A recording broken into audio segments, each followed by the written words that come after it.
Всем привет! Это видеожурнал Уебануться. Видеожурнал Уебануться. Ведем хроники северного пиздеца. В Жишарте карета скорой помощи застряла в грязище.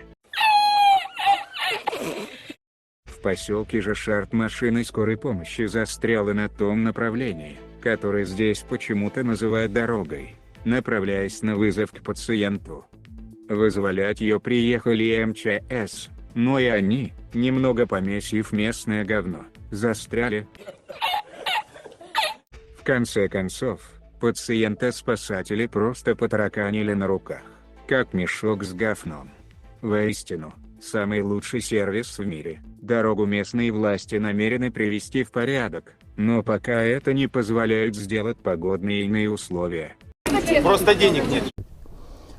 Сегодня я также посетил историко-мемориальный музей Журавского, где собрана удивительная коллекция памятников старообрядческой культуры, развития района. И хочу сказать об удивительном открытии. Когда экскурсовод вела экскурсию, она рассказала о том, что в 1918 году, как раз вот на опытной станции, которую создал Журавский, работал мой прямой родственник Уйбо Иван Михайлович. Заявил в своем ежедневном сообщении после посещения Усть-Цильмы уездный доктор. Примечательно, не только он впервые услышал об этом факте, но и сайт музея никаких Уйбо не в курсе и в поиске выдает, что ничего не найдено. Очевидно, что спиздеть о дальних родственниках Уйбо-элиту подсказали неандертальцы, которых многие знают как пиарщиков, не сумевшие осознать два небольших, но существенных нюанса.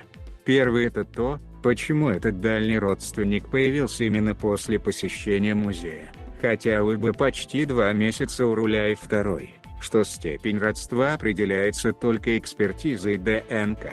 Но кого волнуют эти мелочи, people все равно хавает.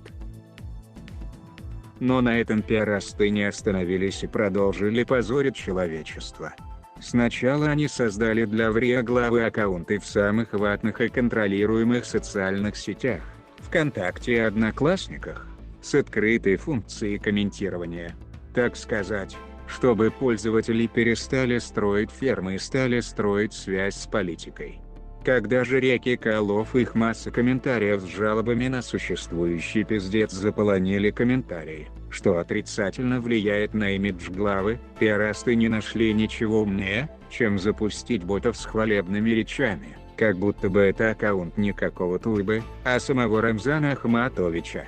Это уже третий провал пиарастов за 2 недели, и доктору нужно срочно их менять, иначе он рискует закончить как Гапликов, который ничем, кроме танцульками, не запомнился.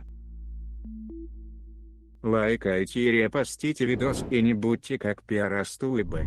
Жмакни на морду Анатолича, чтобы подписаться, и на колокольчик, чтобы не пропустить новый выпуск интеллектуального видеожурнала Уебануться.